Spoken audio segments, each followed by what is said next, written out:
Hello and welcome to the 12 Months to Marathon podcast with me, John Hill, the running podcast for the over 35s with Marathon Dreams. Episode 19, Straight Talking.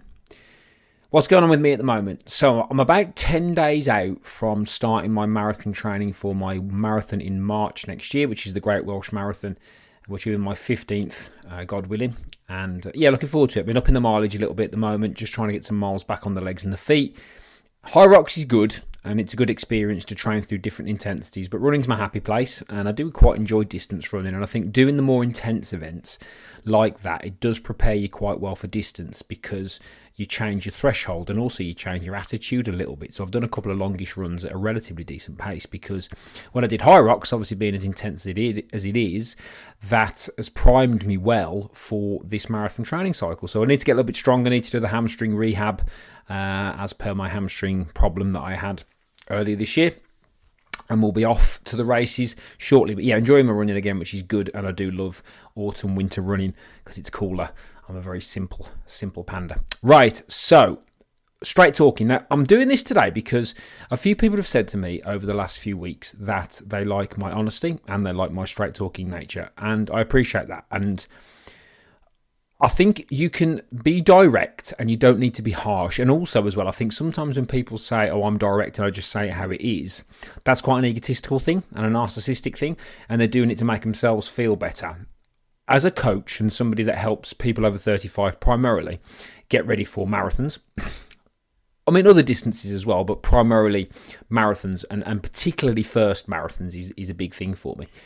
I think you have to be straight talking because a marathon is serious business, and I think sometimes people, without the knowledge, go into it just thinking, oh, it'll be okay. And I don't believe it will be okay. So I am quite straight talking, and that comes from my years of experience in what I do. So I've been coaching now for 15 years. I started losing weight and getting into fitness 19 years ago. And I think since that point, I always followed quite a simple approach.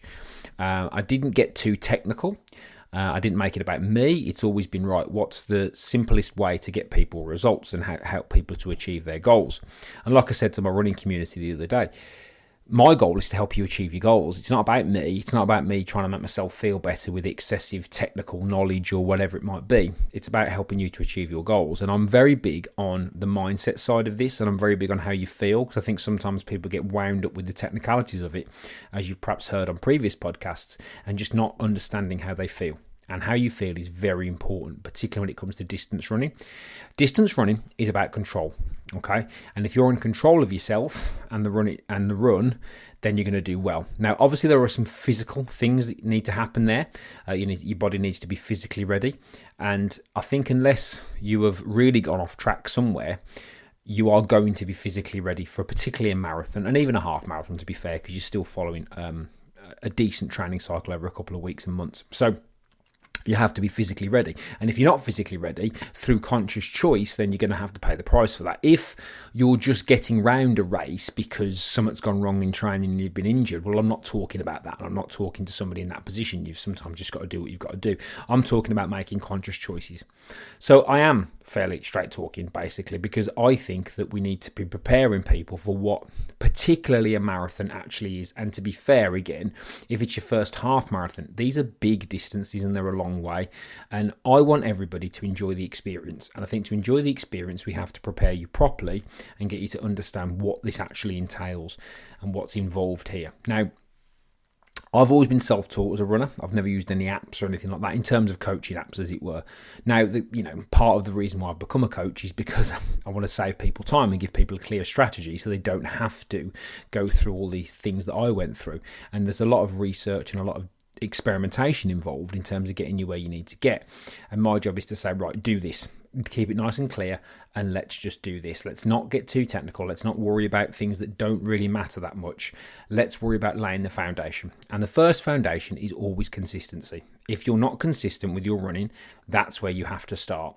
Yeah, because if you're not doing that, you're never going to be successful. Now, consistency is a principle. Now, in the previous podcast, I talked about principles versus tactics. And I think when you're straight talking with people, you have to separate, as I've said before, the person from the performance. Because it's okay to criticize performance. It's not okay to criticize the person. That's not very skilled. It's not the person's fault. It's their performance. if someone's attitude is off, well, that's a choice they have to make. But if you don't criticise their attitude, you criticise their performance. Because obviously, if their attitude's wrong, then that's going to have a knock-on effect to their performance, clearly. And the first attitude piece is around consistency. If you want to be a marathon runner particularly, or a consistent runner in general, arguably, you can't think like other people think. Most people treat exercise as something they do when it's convenient. And you can't do that, especially when you're marathon training. You have to discipline yourself to do the miles. Now, across a 16-week cycle, for example, you've got to have some flexibility in there, because most of the people that I'm speaking to, and including myself, don't have the ability just to go out whenever we want. It's not as simple as that. If you've got family, kids, responsibilities, jobs, whatever it might be, you haven't got that. You have to be flexible with your plan, but you have to follow the plan. And you have to be the sort of person that can follow a plan and discipline yourself to be organised enough to follow a plan. And if you can't do that, you're going to suffer on the day, and it will only be down to you, okay, because you didn't discipline yourself and organise yourself enough to follow a plan. And this means becoming a different person. It really does. You have to look at the plan and go, okay, who do I have to become to be able to not only follow this, but become the type of person that when I step up to the start line of a half marathon or a marathon, really big distances, I'm saying, right, I'm as ready as I can be here. And you sometimes, yes, you have to change the person that you are in order to do that. You can't stay the same disorganised person and expect to fit in loads of marathon training. It won't work. Now, if you struggle, that's okay, because struggling is part of the process. And it's not about beating yourself up. It's about really being prepared. And I think straight talking helps people to be prepared well, because I'm saying, look, this can be a fantastic experience. And as people have heard me say before, which has got me in a little bit of trouble sometimes and it got me into some debates, I don't believe that everybody has to be a crumpled mess at the end of 26.2 miles or even 13.1 miles. I genuinely don't think that. I think there's a difference between pushing yourself to your limits, of course, but I don't think everybody has to do that. My job is to get people ready, but to get people in a ready that's not only mentally beneficial, but also physically. Because if you're physically ready, then that's going to negate that, collapsing at the finish line thing, unless you really have a bad day at the office. So when it comes to straight talking, the first thing you have to remember is you have to be consistent, and you need to find a way to be consistent. And consistency is the rarest of all human qualities. Okay, and I've done this for a long time. I've worked with people on all fitness levels, weight loss, running, strength, all of it, and consistency is the problem. And what people tend to do is blame the tactic, and it's not the tactic, it's the principle, and the principle is consistency. Because if you think you struggle with consistency with running in general, you wait till you've got to follow a marathon training plan and you're running 5 times a week. You have to do that to make it comfortable for you. Yeah.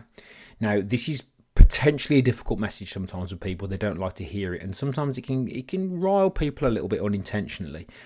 But you entered a marathon, and this is what I say to people. You've entered a marathon. This isn't going out and shouting at some random person in the street and saying, you're a loser, you're a failure, follow a plan. This is somebody who said, I am going to run 26.2 miles.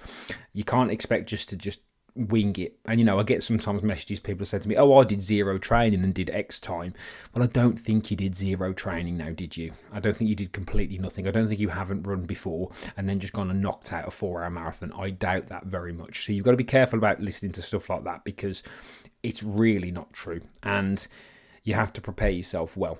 So first step is consistency, and you have to build a habit of consistency. Now, let's say you haven't entered a marathon as yet, or a half marathon, but it's an aspiration of yours in the future. How can you become more consistent first and foremost?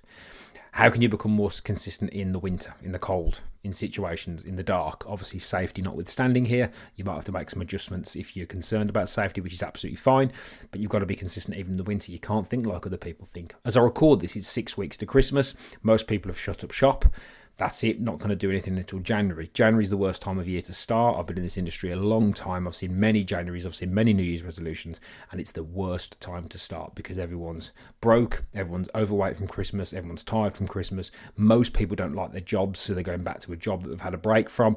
It's not great physically and mentally. And because people indulge in too much self-indulgence, as the phrase goes, instead of self-care over the next few weeks. You've got 6 weeks until Christmas, so 5 full weeks arguably to get yourself into a nice consistent habit, going against the grain of what other people do. And particularly if you've got a spring marathon, you're probably looking at a January-ish training time, unless it's an early one like mine. So if you're in the April-May bracket, then you are looking at a New Year-ish date of starting training. You don't want to be going into that cold. You want to have at least some kind of base so you can build from it. Now, a good marathon training plan is almost like a horseshoe, an inverted horseshoe, as it were, because you go up hit your peak, and then come back down again. That's typically how it would go. Now, if you've built a stable base before you go into the plan, you've also got the build-up phase of the marathon as well, which is a fantastic way to do it because you're giving yourself extra time. You can overtrain for a marathon. I don't think you can be over-prepared, and there's a difference. So you can do too much in taper weeks and burn out, but I don't think you can be over-prepared. And what I mean by that is I don't think that starting now and getting some miles on your legs now, like I've been doing, is a bad idea. You have to do that. You have to go into a marathon with a marathon mindset. Okay, you have to go into a half marathon with a half marathon mindset. Most people can blag a 10k, 5 or 10k. Some people can even blag quote unquote a half. You can't blag a marathon. It's going to hurt unless you've got a really good level of cardiovascular fitness and you do a little bit and you're okay. That's not most people that I'm speaking to, particularly over the age of 35. So the reason why, again, I'm straight talking is because we have to make sure that you've got the key principles. Principle number one will always be consistency. So once you've got consistency, also known as normalizing, you can then optimize. But if you haven't normalized, and I recommend reading Atomic Habits by James Clear for this, if you haven't normalized, then don't optimize. Don't be stressing about heart rates and cadence and all these type of things until you've normalized and built a consistent habit of getting out and running. And then if you want to get faster, that's a different conversation. There are usually two types of people here. There are people who want to get round a marathon and people who want to get faster. And that can be at any distance, by the way. So let's say you've done your first park run, brilliant. Your goal was to get round. Perhaps if your goal was to get round running because you followed, say, a couch to 5k, you were building up to running 5k without stopping, fantastic. Your first goal is to get round. Then once you've got round, most people will typically in their head go, do I want to get faster or do I want to go further? And that's a typical conversation that people have. So what you can do here is, what people do here is typically they'll say, okay, normally people want to go further. They don't want to go faster. And that's okay. And that's fine because going fast is the quickest way to hate running. Okay, so the quickest way to hate it is going faster. Yes, so sometimes people make that decision. So if you're trying to get round, that's a different plan to getting faster because getting faster requires certain types of training that mean you push yourself beyond your limits so you get used to running at faster paces. Okay, so that's the way you need to think about it. So typically you're either trying to get round or get faster and they require different approaches. I don't think wildly complicated approaches, particularly to get round, is just getting miles on your legs. And the notion of trying to cheat the system, particularly over marathon distance, is for me silly. You can't cheat the system. You've got to get the miles on your legs. Now, if you want to get faster, then you are going to incorporate different styles of training in there. But even still, that's not complicated.